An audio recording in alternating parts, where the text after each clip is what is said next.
இழுவைமடி இலங்கையில் தடை செய்யப்பட்டுள்ள போதிலும் இந்தியாவிலிருந்து வரும் இரட்டை இழுவைமடி படகுகள் மூலம் எமது கடல் வளம் சூறையாடப்படுகின்றமை தொடர்பில் நாம் பல தடவைகள் சுட்டிக்காட்டியுள்ளோம். இந்த நிலையில் இந்திய மீனவர்கள் சி ஆஃப் ஸ்ரீலங்கா எனும் எமது கடலுக்குள் அத்துமீறுவதினால் தமது வாழ்வாதாரம் அழிக்கப்படுவதாக முல்லைத்தீவு மாவட்ட மீனவர்கள் குற்றம் சுமத்துகின்றனர். இயற்கை அனர்த்தத்தினால் கடந்த ஒரு மாத காலமாக கடற்றொழிலுக்கு செல்லாத தமக்கு இலங்கை கடலுக்குள் அத்துமீறும் இந்திய மீனவர்களின் வருகை பாதிப்பை ஏற்படுத்தியுள்ளதாக மீனவர்கள் கூறுகின்றனர்.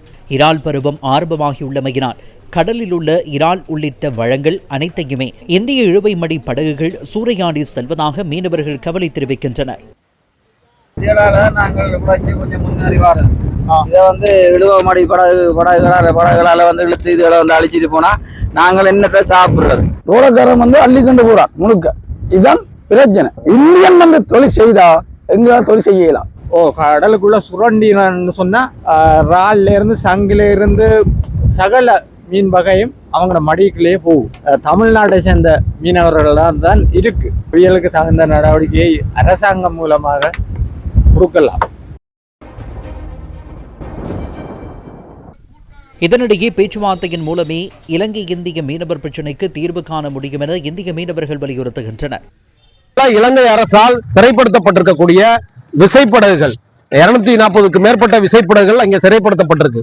அந்த சிறைப்படுத்தப்பட்ட படகுகளை உடனடியாக விடுவிக்கணும். இரு நாட்டு மீனவர்களும் இந்த பாக் சலசந்தி கடல் பகுதியில் ஒரு சுமூகமான முறையில் ஒரு நிம்மதியாக மீன்பிடி தொழில் செய்வதற்கான ஒரு உத்தியோகபூர்வமான நடவடிக்கைகளை எடுக்கணும். அப்படி எடுக்கணும்னா என்ன செய்யணும் அப்படின்னா, இரு நாட்டு மீனவர்களுடைய பேச்சுவார்த்தையை மீண்டும் துவக்கணும்.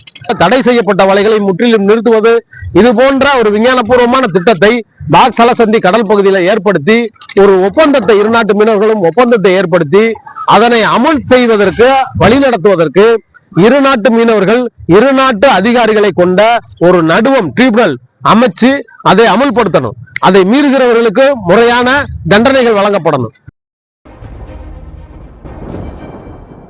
வடமாகாண மீனவர்களின் பதில்: நாங்கள் ஏற்கனவே 3 முறை பேசி எங்களுடைய அகழ்வோய் பேசி எந்த விதமான முடிவும் எட்டப்படையில்லை. எங்களுக்கு அவங்க பேசுவாங்க, பேசி போட்டு ஓமன்ட்டு சொல்லி போட்டு திருப்பி அதே நேரத்தில் திரும்பியும் அதே தொழிலை செய்கிறாங்க. திருப்பியும் எங்களோட வளங்களை சுரண்டி கொண்டிருக்கிறாங்க. உங்களோட பேசுவதா இருந்தால் முதல் உங்களது இழுவமடி தொழிலை நிறுத்துங்க. அப்படி நிறுத்தாமல் எங்களால் பேச முடியாது. நீங்கள் இழுவமடி தொழில் நிறுத்தாத அளவில் நாங்கள் எந்த பேச்சுவார்த்தையிலையும் கலந்து கொள்றதுல பிரயோசனம் இல்லை. கலைச்சி பேசி உடனடியாக இழுவமடி தொழிலை எல்லை தாண்டாமல் அவங்க இந்த சட்டவிரோதமான தொழிலை எங்களை வளங்களை அளிக்கிற தொழிலை நிறுத்தினால் 2 பகுதி மீனவர்களும் கலந்து பேசி 2 அரசாங்கத்தையும் வச்சு கொண்டு பேசி அதுக்கு ஒரு தீர்வு காணலாம். அப்படி அவ இழுவமடி தொழிலை நிறுத்தாமல் சட்டவிரோதமான தொழிலை நடத்தி கொண்டிருந்தால் ஒரு காலம் நாங்கள் பேச்சுவார்த்தை செய்ய இயலாது.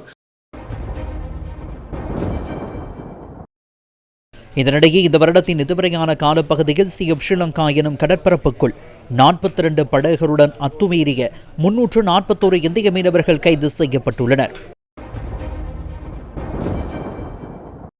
சி ஆஃப் ஸ்ரீலங்கா எனப்படும் இலங்கை கடலுக்குள் இந்திய மீனவர்கள் பிரவேசிப்பதை எவ்வாறு தடுப்பது? கடற்றொழில் அமைச்சரின் பதில்: விசேடமாக இன்றைக்கு எங்களுக்கு எல்லோருக்குமே தெரியும், அதாவது இந்திய மீனவர்களுடைய அத்துமீற நடவடிக்கை என்பது ஒரு பாரதூரமான நடவடிக்கையாகவே இருக்கின்றது. அதன் மூலமாக பாதிக்கப்படுவது வேறு யாருமல்ல, எங்களுடைய மீனவர்களாகும்.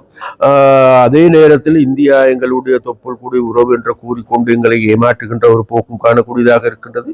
அந்த வகையில் எங்களுடைய மீனவர்கள் பாதிக்கப்படுகின்ற இந்த நிலைமையிலிருந்து மீட்பதற்காக அல்லது இந்த இந்திய இழுவை படகுகளுடைய தடுப்பதற்காக நாங்கள் எதிர்வரும் காலங்கத்தில் எங்களுடைய விசேடமாக எங்களுடைய கடற்படையினை இதைவிட பலப்படுத்தி அதற்கு போதுமான படகுகள் அல்லது அதற்கான உபகரணங்களை நாங்கள் அவர்களுக்கு பெற்றுக் கொடுத்து இதை தடுப்பதற்கான நடவடிக்கையை நாங்கள் இப்பொழுது யோசித்து வருகின்றோம். அதற்கான நடவடிக்கை தான் நாங்கள் எடுத்து வருகிறோம்.